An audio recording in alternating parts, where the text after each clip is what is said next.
이제 강의가 몇 강 남지 않았습니다. 계속 말씀드리듯이 저는 지금 거듭난 우리의 영의 정체성에 대해서 말씀드리는 것이고 예수님께서 우리의 영 안에서 우리를 위해 하신 일을 말하는 것입니다. 정체성은 신앙의 기본이고 하나님의 영은 무한하시죠.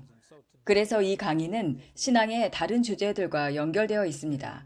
오늘부터 마지막까지는 영원육의 원리를 기초로 해서 거듭난 영으로 어떻게 살아가는지 말씀드리겠습니다. 갈라디아서 2장 20절에서 내가 그리스도와 함께 십자가에 못 박혔나니 그런즉 이제는 내가 사는 것이 아니요 오직 내 안에 그리스도께서 사시는 것이라. 이제 내가 육체 가운데 사는 삶은 나를 사랑하사 나를 위하여 자기 몸을 버리신 하나님의 아들을 믿는 믿음 안에서 사는 것이라.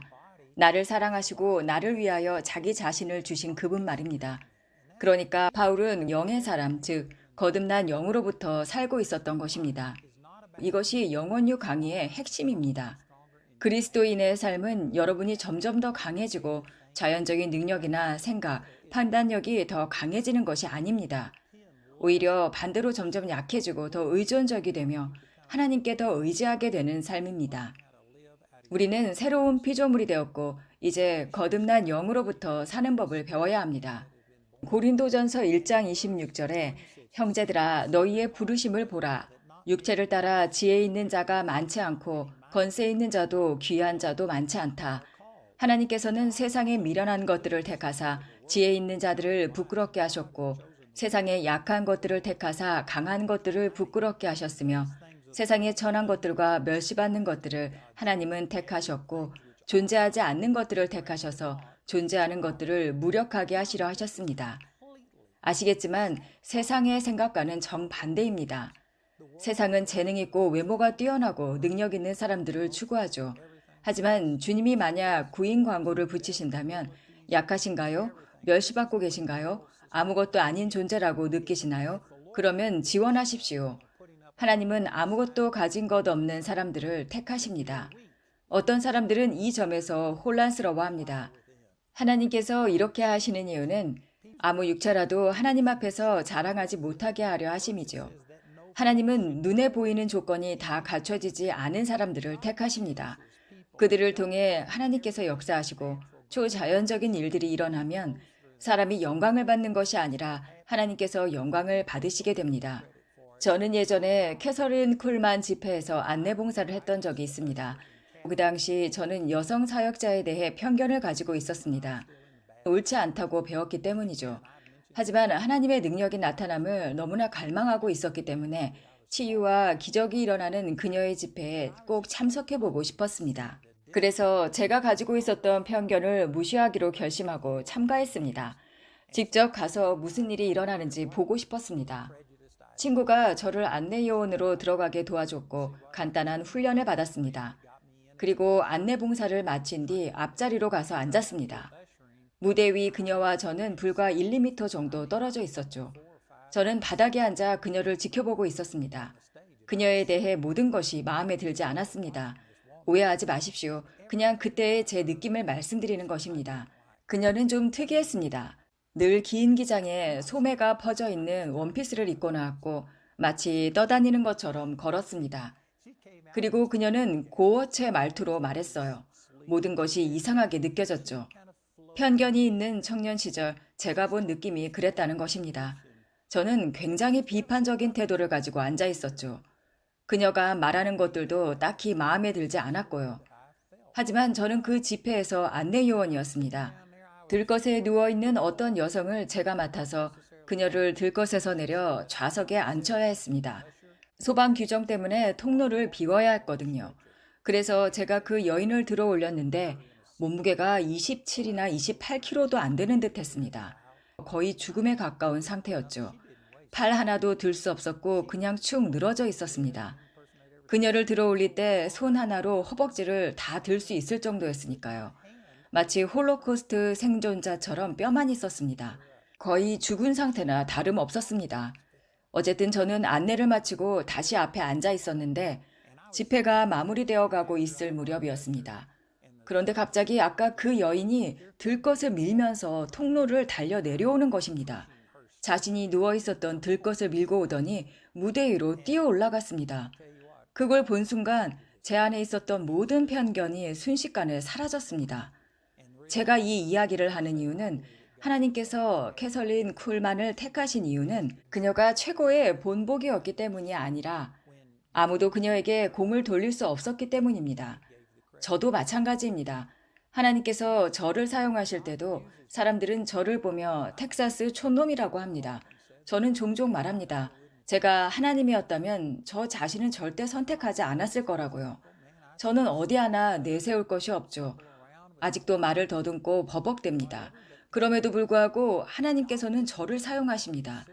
하나님께서 찾으시는 건 은으로 만든 그릇이 아닙니다.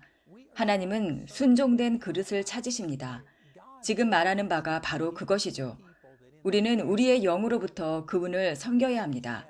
하나님은 자연적인 조건이 다 갖춰지지 않은 사람들을 기뻐 사용하십니다.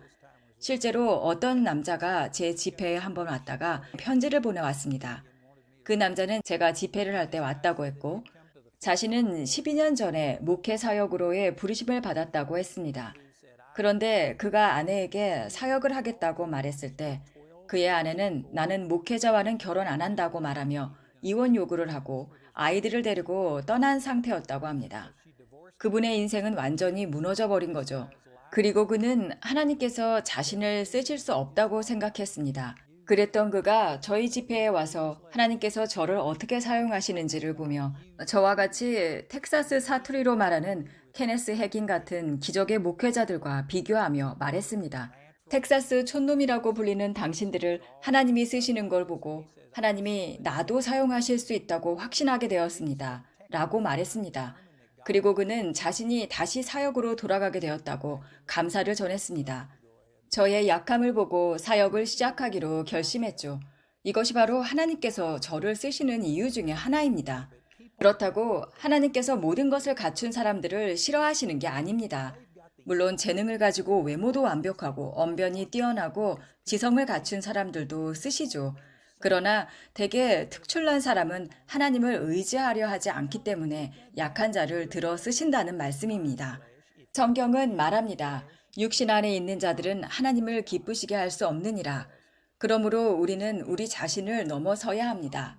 그리고 이 육신이 아니라 영 안에서 걷는 삶을 시작해야 합니다. 우리는 영으로 살고 영으로 걷는 삶을 살아야 합니다. 그래서 고린도전서 2장 7절에 오직 우리는 은밀한 가운데 있는 하나님의 지혜를 말하노니 감추어졌던 지혜라. 하나님이 우리의 영광을 위하여 만세전에 미리 정하신 것이라. 이 세상의 통치자들 중 아무도 이 지혜를 알지 못하였나니 만일 알았더라면 영광의 주를 십자가에 못 박지 아니하였으리라. 기록된 바와 같이 눈으로 보지 못하고 귀로 듣지 못하고 사람의 마음에 들어오지도 못한 것들, 하나님을 사랑하는 자들을 위하여 하나님이 예비하신 모든 것들이라. 이것은 구약에서 인용된 말씀입니다. 사람들은 이 구절을 이렇게 해석해 왔습니다. 우리는 하나님의 일을 알 수 없구나. 눈으로도 보지 못하고 귀로도 듣지 못했으니 하나님의 일은 알 수 없는 것이다. 하지만 그 다음 구절에 이렇게 나옵니다. 오직 하나님이 이것들을 우리에게 그의 성령으로 나타내셨으니 이 말씀이 말하는 바는 하나님을 단순히 지성과 우리의 오감으로는 알 수 없다라는 것입니다. 이 말씀은 하나님의 영으로 알아야 한다는 것이죠. 이건 하나님을 알 수 없다는 뜻이 아닙니다. 단지 자연적인 방법, 육체적인 방식으로는 하나님을 알 수 없다라는 것입니다. 하나님과는 영에서 영으로 교제해야 한다는 의미입니다. 14절에 육에 속한 사람은 하나님의 성령의 일을 받지 아니하나니 그에게는 그것들이 어리석게 보이며 그것들은 영적으로만 분별되기 때문에 알 수도 없습니다. 요한복음 4장 24절 하나님은 영이시니 예배하는 자가 영과 진리로 예배할지니라. 이 말씀 또한 영으로서 하나님께 나아가야 한다는 예입니다. 저는 하나님을 예배하고 하나님과 연결될 때 영에서 영으로 해야 한다는 것을 강조하는 것이죠. 우리는 우리의 지성과 경험 그리고 자신의 능력에 의존하던 것을 그만두어야 한다는 걸 알려줍니다. 하나님의 말씀은 영이고 생명입니다. 우리는 하나님의 영이신 말씀에 의존하여 살아나야 합니다. 많은 성도들이 영이신 하나님의 말씀의 중요성을 깊이 생각하지 못할 때가 있습니다. 간단히 말하자면 당연한 것 같지만 집중해서 한번 들어보십시오. 우리의 뇌를 통해 배운 지식과 사람에게서 가르침을 통해 얻은 지식과 영을 통해 오는 지식이 각각 다르다는 것을 말합니다. 저는 영을 통해 오는 지식을 계시의 지식이라 부릅니다. 이것은 거듭난 우리에게 드러내시는 하나님의 지식입니다. 거듭난 영 안에서의 성령님을 통해서 온다는 것입니다. 그러나 육에 속한 사람, 즉 인간의 지성과 오감으로 느끼고 생각하고 추론하는 능력만을 의지하는 자연적인 사람은 하나님의 성령의 일을 받지 못합니다. 왜냐하면 그들에게는 그것이 어리석게 보이기 때문입니다. 또한 그것들을 알 수도 없습니다. 오직 성령으로만 분별되기 때문이죠. 16절에는 누가 주의 마음을 알아서 그를 가르치겠느냐? 그러나 우리는 그리스도의 마음을 가졌느니라. 이건 우리의 육체적인 생각하는 물리적 뇌, 그리고 그리스도의 마음이 있다는 말이 아닙니다. 거듭난 우리의 영 안에 마음이 있다는 말씀입니다. 거듭난 존재로서의 우리 안에는 마음이 있습니다. 요한일서 2장 20절에 따르면 거룩하신 이에게서 기름 부음을 받고 모든 것을 아느니라. 이 구절과 그리스도의 마음을 가졌느니라는 말씀을 함께 보십시오. 그리고 골로새서 3장 10절에서는 새 사람을 입었으니 이는 자기를 창조하신 이의 형상을 따라 지식에까지 새롭게 하심을 입은 자니라.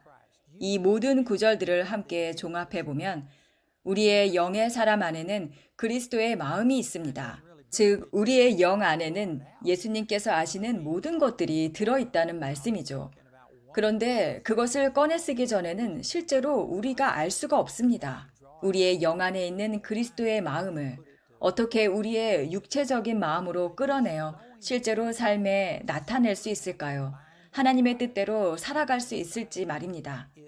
하지만 거듭난 우리 안에 이미 초자연적인 그리스도의 마음이 있다는 사실만 알아도 이건 정말 엄청난 일입니다. 그게 사실 전부이기도 하죠. 고린도전서 2장 9절 기록된 바 하나님이 자기를 사랑하는 자들을 위하여 예비하신 모든 것은 눈으로 보지 못하고 귀로도 듣지 못하고 사람의 마음으로도 생각하지 못하였다 함과 같으니라. 맞습니다. 우리의 혼과 육으로는 하나님의 그 무엇도 알 수가 없습니다. 그리고 원래 모르는 것이니 무지한 상태로 있어도 된다고 생각할 때도 있습니다. 그러나 10절에 오직 하나님이 성령으로 이것을 우리에게 보이셨으니 성령은 모든 것 곧 하나님의 깊은 것이라도 통달하시느니라.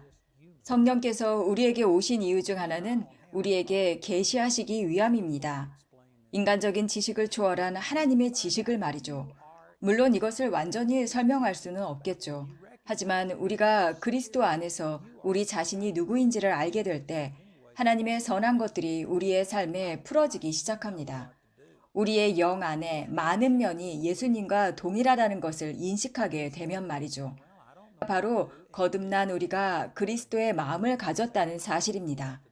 그런 후에는 우리는 무엇을 해야 할지 알게 됩니다.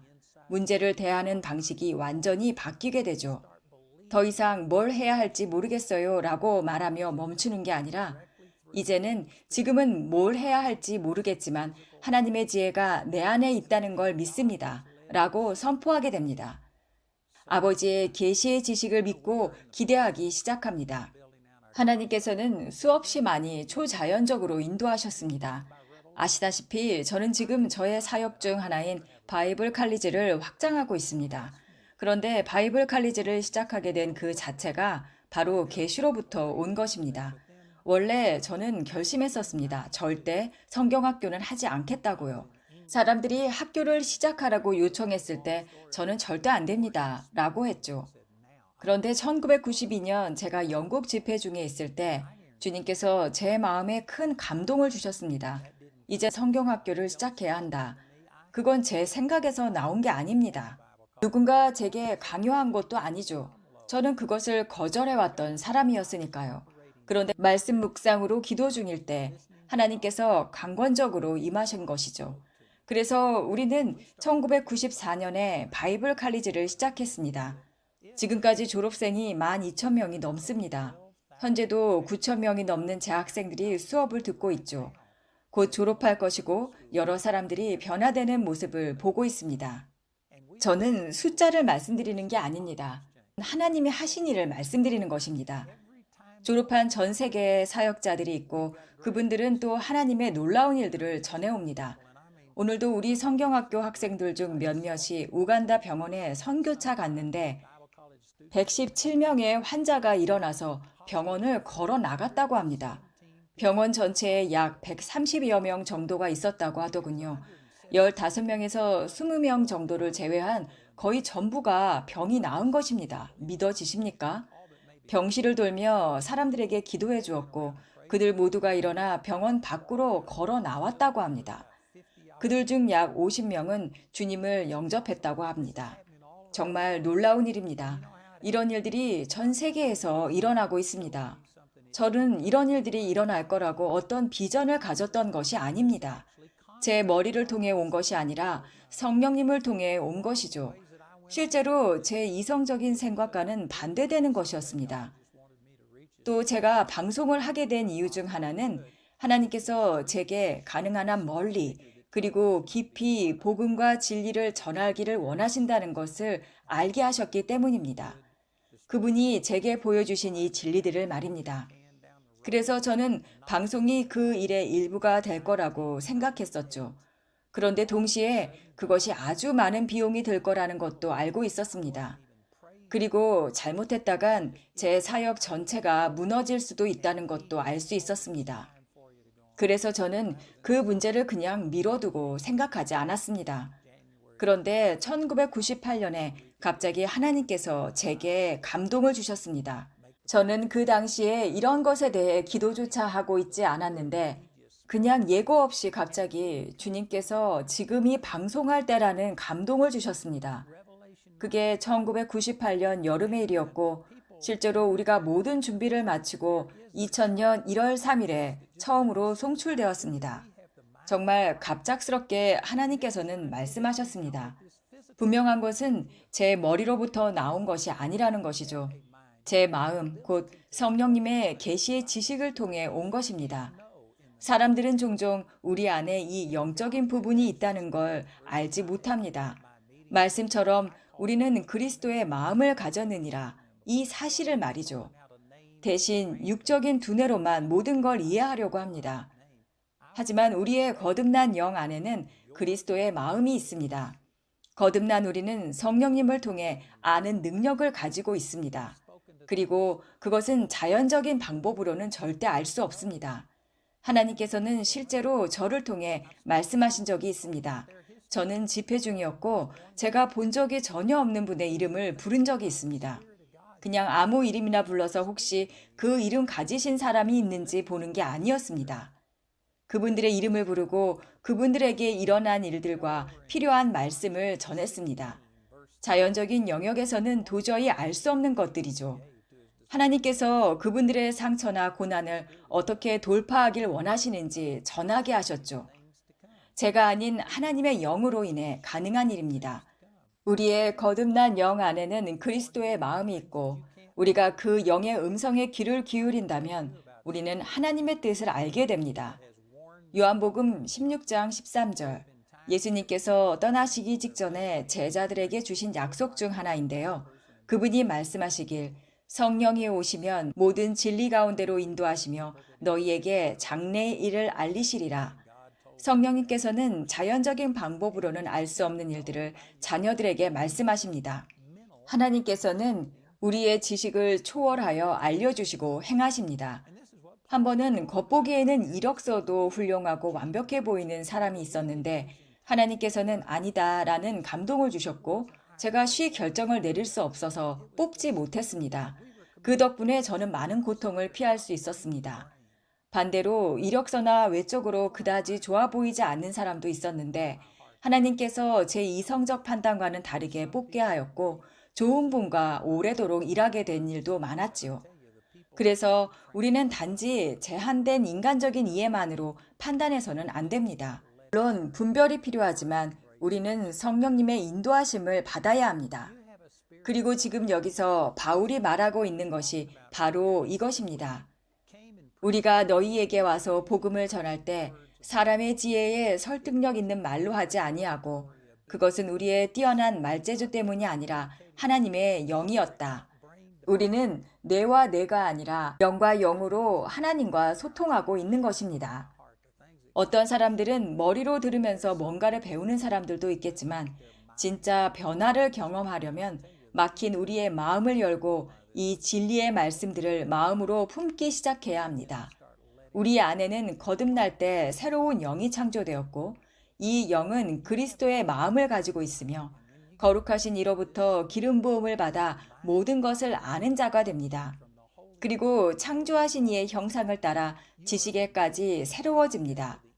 요한일서 2장 27절 너희가 주께 받은 기름 부음이 너희 안에 거하나니 아무도 너희를 가르칠 필요가 없고 그 기름 부음이 모든 것을 너희에게 가르치며 참되고 거짓이 없은즉 그 가르치심을 받은 그대로 주 안에 거하라. 이것은 다른 사람의 말을 듣지 말라는 말이 아닙니다. 사람들로부터만 배우라는 것이 아니라는 것이죠. 성령님께 귀를 기울이라는 것입니다. 그리고 성령님은 때로 사람을 통해 당신에게 말씀하실 수도 있기 때문에 우리는 다른 사람들의 말도 귀 기울여야 합니다. 하지만 진정으로 의지하는 분은 말씀으로 말하시는 성령님이어야 합니다. 그래서 저는 사람들의 말을 들을 때 동시에 마음으로 들으려고 합니다. 성령께서 제게 생각나게 하시는 부분이 있으면 그것을 주님께서 직접 제게 주시는 말씀으로 받아들이고 그 말씀을 따로 묵상합니다.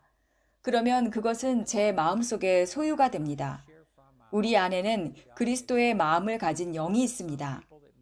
오늘은 우리가 그리스도의 마음을 가지고 있는지에 대해 말했습니다. 다음 시간부터 성령님의 인도하심을 살아내는 구체적인 단계들을 나누기 시작할 것입니다. 그 하나님의 지혜를 우리의 영으로부터 우리의 혼과 육과 삶으로 끌어내는 방법에 대해서 말이죠.